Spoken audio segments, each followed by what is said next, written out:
are less than a week away from the 2024 NFL Draft, and on this edition of Seattle Seahawks Today, we are going to take an inside look at the latest 7-round mock draft from The Athletic's Dane Brugler, a friend of the show here at Seahawks Today, as he has some very interesting picks for the Seahawks, including a certain quarterback. We'll tell you more in just a matter of moments. Before we do, it's a very important day to some.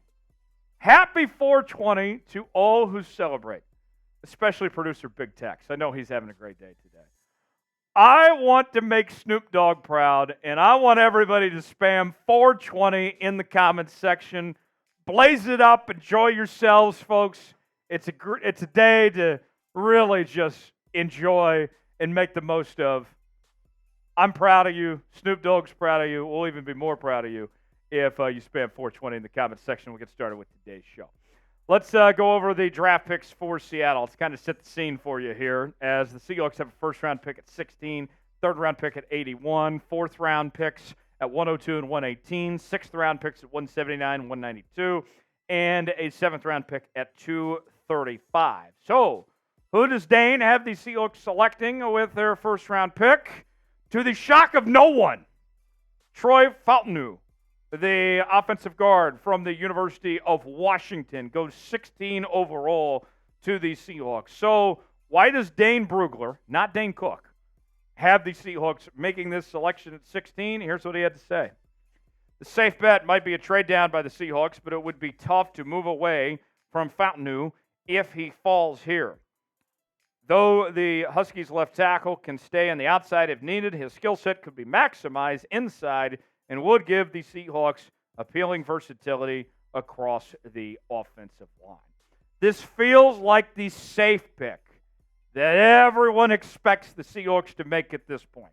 It would be surprising at this juncture if the Seahawks ultimately do not draft Troy Fautanu. If somebody else takes him, or if they trade back or draft somebody else, I would be shocked. I would give this about a 70% chance or greater at this point, because everybody and their mother is mocking Troy to go to Seattle at this point.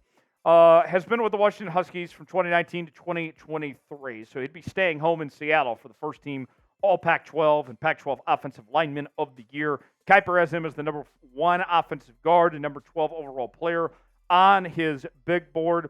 The numbers from PFF included overall grade of 75.1. He did allow 2 sacks. He's much better in pass block coverage than he is in run blocking.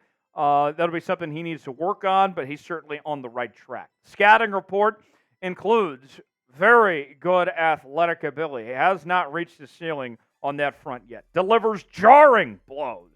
Agile and quick in pass pro. He's got the moves like Jagger. He maximizes length. Size matters. He is a bit inconsistent with his set points at times. But overall, very good prospect. I don't think anybody should complain if this is the Seahawks pick at 16. So I told you I would be shocked if the Seahawks draft anybody other than Troy Fautanu at this point in time. Would you be shocked? Let us know what you think. Y for yes. N for no. You could type S for C if you want to do that as well. C or no. I don't care. Weigh in the comment section or pin comment today. Let us know what you think. Seahawks hats are on sale now. Be looking like somebody that celebrates 420 with one of these hats. As you can go to chatsports.com/Seahawks hats, and we have the flat bill version that you can see on your screen right now. Got the throwback version. Also got the current logo as well. There's plenty more to choose from. Free shipping available as well. Nobody wants to pay for shipping. FedEx does not need another penny of your money. I can tell you that right now. FedEx is doing fine. Go to chatsports.com/Seahawks hats. The link is in the comments and description of today's video. Download it and check it out. See for yourself. Chatsports.com/Seahawks hats to get your hats today. I'm calling this guy the big fish. Jonah Ellis, the edge rusher from Utah, is the selection for the Seahawks at 81, a consensus All-American for the Utes this past season, a first-team All Pac-12 selection. And you talk about value. Mel has him as the number 7 outside linebacker on his big board, with the Seahawks getting him in the third round here. And he really had a big breakout season this year with Utah. 12 total sacks, 39 pressures, and 16 tackles for loss this past season, which was way up from what he did in his previous 2 seasons. And you ask, well, how does he fit with the Seahawks? Well, you can never have too many pass rushers. I can tell you that right now. What he brings to the table, he's quick off the ball. He sets up pass rush moves very well. He's got impressive grip strength to bring QBs down. He's physical against the run. The Seahawks are looking for not just guys that can go after the quarterback, but also can be run stoppers as well. We don't need any more Darrell Taylors around here. I can tell you that much right now. His knock of sorts, he is a bit heavy-footed at times, average bend.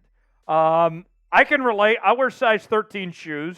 I mean, it's not easy walking these streets sometimes being heavy-footed. So maybe Jonah Ellis, that'll be something he works on and gets the right direction from there. Another pick, let's go to 102 now. That's where we find Cedric Gray, the linebacker from the University of North Carolina. We've talked about Cedric Gray before. He's been mocked to the Seahawks in previous mocks. Played for the Tar Heels from 2020 to 2023. Second-team All-American last year. 2-time first-team All-ACC.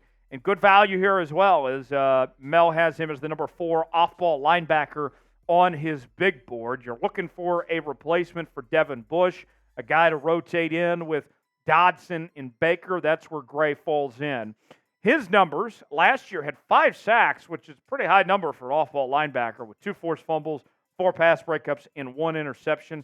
Very fine football player. I like him. He's got good size and frame. He's got a thick build, not a THICC type thick build, but you get the idea. Impressive speed. He can fly. He's quick to close after the catch. He's not giving up much yak. He can read the QB's eyes well. He leaves his feet a bit too much sometimes. Keep your feet on the ground a little bit more often, he'd be in good shape. More draft picks to get to from Dane Brugler in just a moment. But first, who's a player the Seahawks should draft? Well, in the comment section, let us know what you think. Seahawks Today will be live for the 2024 NFL Draft. We are your one-stop shop for Seahawks coverage. We are live every week. We're bringing you daily news and rumors. Anytime they make a move, a trade, a signing, we get you a video as quick as we can here on the channel. The latest happenings in your favorite team right here on Seahawks Today. You ain't a real one unless you subscribe to the channel. Join us each and every day here on the channel, youtube.com/SeahawksTV. All right, we got some others to get to. Let's go safety now. Another Washington Husky. This time we find Dominic Hampton at 118 overall, filling that safety need for the Seahawks with that pick. We skip ahead to 179. That is where we find Keith Randolph Jr., the former defensive tackle from Illinois, also filling another need for the Seahawks at the interior of the defensive line. And here is the most, I think, intriguing pick of the entire mock for the Seahawks. Jordan Travis, quarterback from Florida State, at 192 overall. Jordan Travis had a fantastic season last year for Florida State. They were looking like they were on their way to the college football playoff, and then in a tragic incident, he ended up breaking his leg. His season ended. The College Football Playoff Committee kept Florida State out of the playoff due to Travis's injury. And I'll say this, I don't hate this idea of drafting Jordan Travis, because essentially with that broken leg, he's going to need a year to recover at this point. Basically, you can treat this year with Jordan Travis like a redshirt year of sorts, if you will, letting him recover, roll with Geno and Sam Howell, and then see how he competes next year. If he's going to compete for playing time or maybe win the starting job, who knows. But bring him in now for a guy that pre-leg injury would have been a second-round pick. It's incredible value here, and there's no rush to get him on the football field. We mentioned, even with the leg injury, he was still the ACC's Player of the Year. Might have won the Heisman Trophy had he not had that leg injury. First-team All-ACC selection this past year. Mel's got him as the number 10 quarterback on his big board. And Travis was well on his way to having just a monumental season before that injury occurred. 27 touchdowns, just 2 picks. The Seminoles were undefeated at that point. The year prior, he was the Cheez-It Bowl MVP after a season that included 31 touchdowns and 5 interceptions. His scouting report, above average line drive thrower, very good quickness and escapability. He can create outside the pocket. He does have kind of a dinosaur, like a T-Rex throwing motion of sorts, so that's not ideal. And he does have problematic ball control at times as well. What do you guys think? Should the Seahawks draft Jordan Travis? 6th-round pick on Jordan Travis? Why not? Why not at this point, folks? Let me know what you think. D for draft, P for pass. You got 2 letters to choose from. Choose one in the comments section. The final pick for the Seahawks is A.J. Barner, the tight end from the University of Michigan, at 235 overall. We know the Seahawks haven't needed the tight end spot. Could be a good pairing there alongside Noah Fant. So, to recap our picks from Dane Brugler of The Athletic, he has the Seahawks going with Troy Fautanu at 16, Jonah Ellis at 81, Cedric Gray at 102, Dominic Hampton at 118, Keith Randolph at 179, Jordan Travis at 192, and A.J. Barner at 235.